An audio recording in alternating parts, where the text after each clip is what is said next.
हर रोज एक नई कहानी देखने के लिए चैनल को सब्सक्राइब करें और बेल आइकन को दबाना ना भूलें। सुलेखा और मनोज की एक 20 साल की बेटी होती है जिसका नाम वर्षा होता है। वर्षा गांव के कॉलेज में पढ़ने जाया करती है और उसके माता पिता दोनों गांव में लोगों की शादी ब्याह में जाकर खाना बनाया करते हैं। अरे सुलेखा बहन, मनोज भाई, आपके हाथ के बने इस खाने की खुशबू तो बहुत ही कमाल की आ रही है। अरे हो ना हो, हमारी बेटी की शादी में आए सारे मेहमान आज भर भर कर तारीफ करके जाएंगे आपकी, देखना आप। धन्यवाद भाई साहब। हाँ, धन्यवाद भाई साहब, धन्यवाद बहन जी। सुलेखा और मनोज के हाथ का खाना खाकर शादी में सभी मेहमान उनकी तारीफों के पुल बांधने लग जाते हैं। बांधते भी क्यों ना, सुलेखा और मनोज दोनों के हाथों में अलग सा ही जादू होता है। उनके हाथ के बने खाने को खाकर सभी उसके दीवाने हो जाते हैं। वर्षा बिटिया, जा जाकर पढ़ाई कर ले। क्यों मुझे देख रही है तू खाना बनाते समय? माँ, मुझे आपको यूँ खाना बनाते हुए देखना बहुत अच्छा लगता है। आप जिस तरह से खाना बनाती हो वो देखना बहुत पसंद है मुझे। अरे वर्षा बिटिया, इसी बात पर कल तुम हमारे लिए कुछ बनाओ। वैसे भी तुम्हारी परीक्षा भी खत्म हो चुकी है और तुम्हें कल की छुट्टी भी है। ठीक है पापा, मैं आप दोनों के लिए कल आप दोनों की जैसी कढ़ी चावल बनाकर खिलाऊंगी। वर्षा अगले दिन कढ़ी चावल बनाती है। उसके हाथ का कढ़ी चावल खाने के बाद मनोज और सुलेखा का चेहरा खुशी से चमक उठता है। वर्षा बिटिया, तुमने ये क्या बनाया? तुम्हारे बनाए हुए ये कढ़ी चावल तो बहुत ही स्वादिष्ट हैं। हाँ वर्षा बिटिया, एकदम अपनी माँ की तरह ही बनाए हैं तुमने कढ़ी चावल। मजा आ गया ऐसे खाकर। धन्यवाद माँ पापा, खाइए ना। और लीजिए, ये लीजिए ना, और कढ़ी लीजिए, चावल भी बहुत सारे हैं।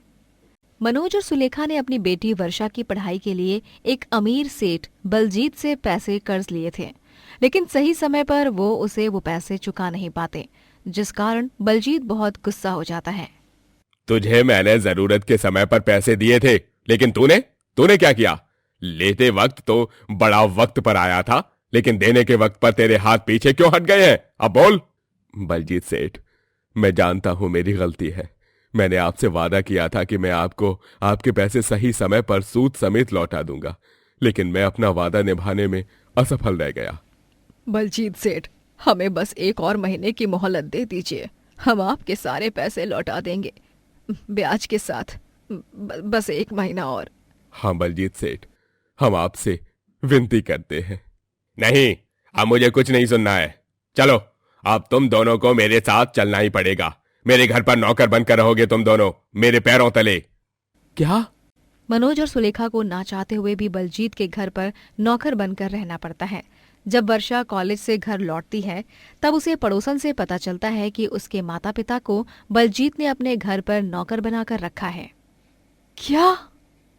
हाँ वर्षा, अब तुम्हें ही पैसों का बंदोबस्त करके अपने माता पिता को उस बलजीत सेठ के चंगुल से छुड़वाना होगा। तुम ही अपने माँ पापा की इज्जत को फिर से लौटा सकती हो।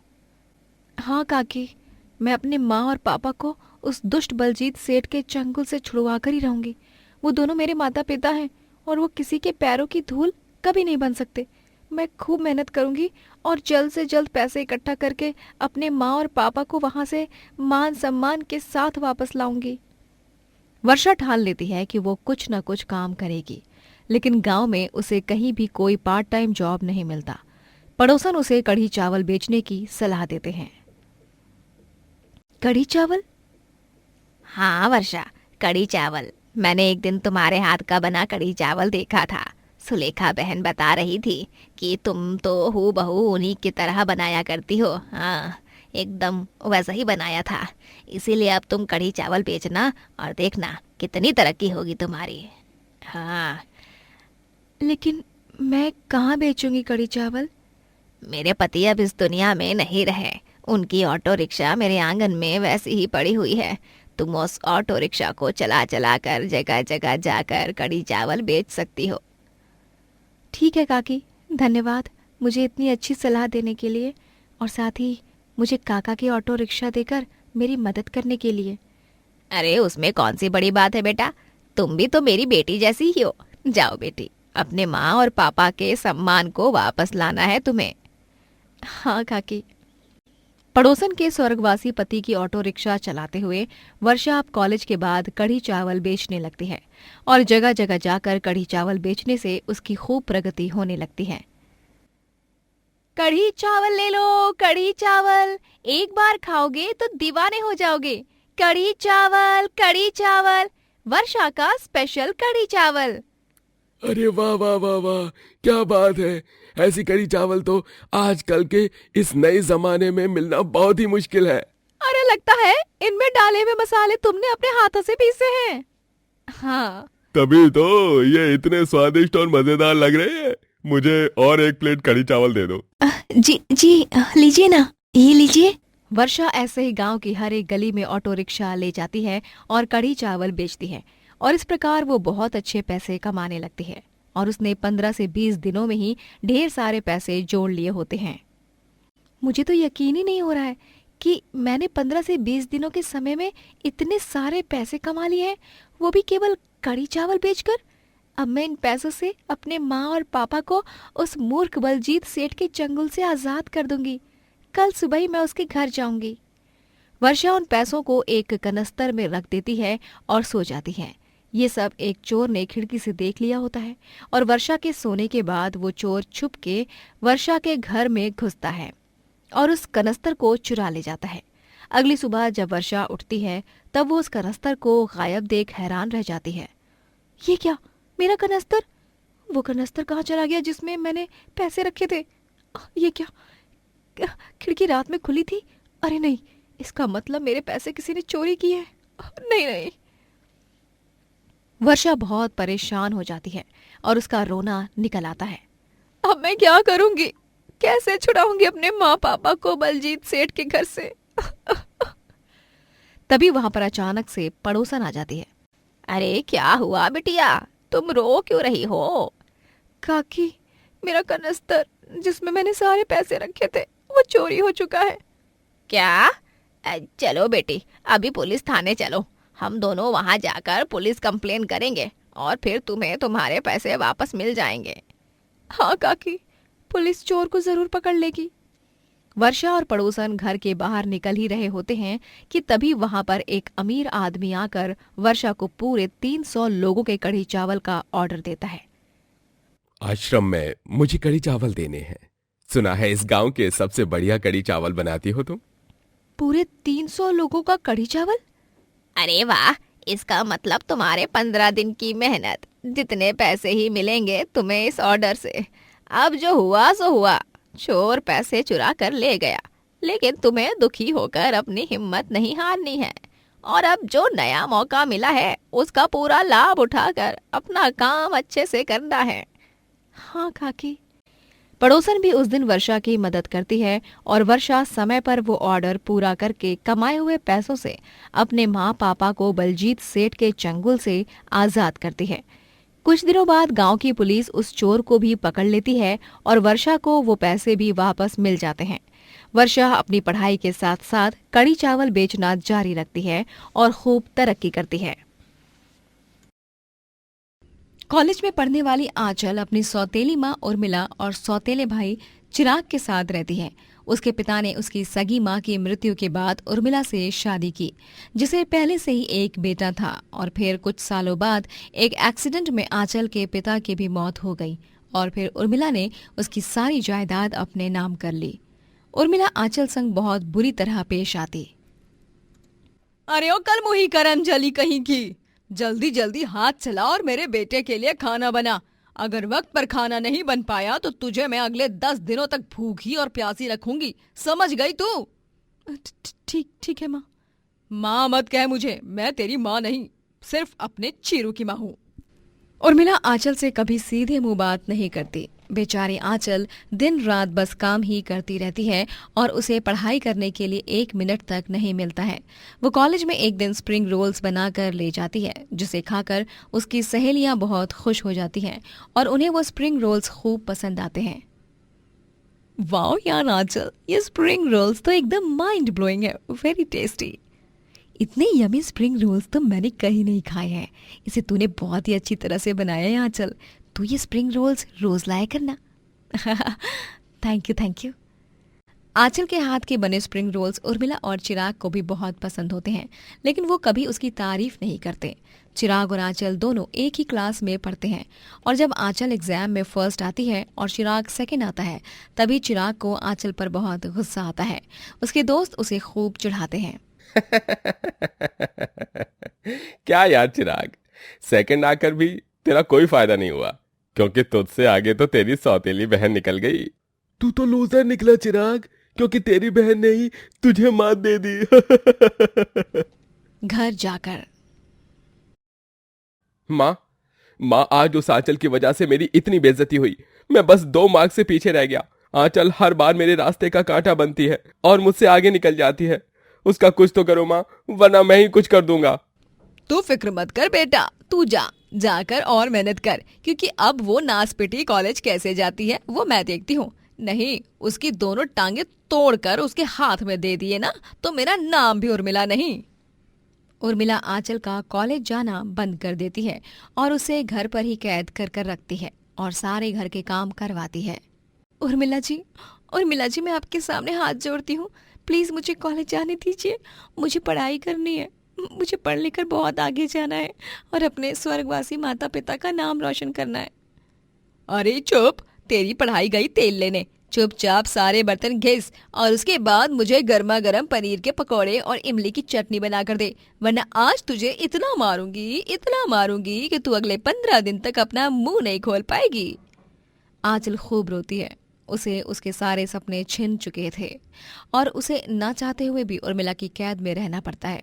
थोड़े दिनों बाद उर्मिला एक बूढ़े आदमी से पैसे लेकर बेचारी आंचल की शादी उससे करवा देती है और उसे जबरदस्ती उस बूढ़े आदमी के साथ रहना पड़ता है। ओए लड़की, तुझे पैसे देकर अपनी बीवी बनाकर लाया हूं मैं। चल मुझे खुश कर अभी, वरना तेरी खैर नहीं। मुझसे दूर रहो, मैं विनती करती हूँ। दूर रहने के लिए तुझे अपनी बीवी नहीं बनाया है। रुक जा, तू ऐसे नहीं मानेगी। तुझे तो मार खिलाकर ही लाइन पर लाना होगा। वो बूढ़ा आदमी आंचल को बेल्ट से मारने जाता है कि तभी वहां पर उसका नौजवान पड़ोसी अर्जुन आ जाता है, जो आंचल को बचाता है और उस बूढ़े आदमी को खूब मारता है। ये ले। नहीं। बूढ़ा आदमी मार खाकर वहां से भाग जाता है और आंचल झट से अर्जुन के सीने से लिपट जाती है। तुम ठीक तो हो ना? हाँ, मैं ठीक हूँ। थैंक यू सो मच मेरी जान बचाने के लिए। अर्जुन आंचल को अपने घर ले जाता है। अर्जुन के साथ उसकी माँ पद्मिनी भी रहती है। पद्मिनी और अर्जुन दोनों माँ बेटे आंचल को किसी चीज की कमी महसूस होने नहीं देते हैं। जब उन्हें आंचल के साथ जो गलत हुआ उसके बारे में पता चलता है, तब उन दोनों को भी बहुत बुरा लगता है। अब आंचल फिर से कॉलेज जाने लगती है और अपनी पढ़ाई पूरी करती है। आंचल एक दिन पद्मिनी और अर्जुन के लिए स्प्रिंग रोल्स बनाती है। अरे वाह आंचल बिटिया, ये स्प्रिंग रोल्स तो बहुत ही स्वादिष्ट और मजेदार है। सच में इन्हें खाकर तो मजा ही आ गया। ये पहला ऐसा नए जमाने का खाना है जो मुझ बूढ़ी को पसंद आया है। धन्यवाद पद्मिनी काकी। रियली मानना पड़ेगा, one of the best spring rolls. ऐसे स्प्रिंग रोल्स इस शहर में तो क्या, इस पूरी दुनिया में कहीं भी नहीं मिलते होंगे। आंचल अब जब जॉब ढूंढने लगती है तो पद्मिनी उसे जॉब करने की जगह कैफे खोलने को कहती है। कैफे? हाँ आंचल बिटिया, कैफे। हमारे पास एक खाली दुकान पड़ी है, उसमें तुम अपना कैफे खोल सकते हो। तुम इतने अच्छे और लजीज स्प्रिंग रोल्स बनाती हो, लोग तुम्हारे स्प्रिंग रोल्स के फैंस बन जाएंगे, देखना तुम। वैसे आइडिया अच्छा है, ट्राई तो जरूर करना चाहिए।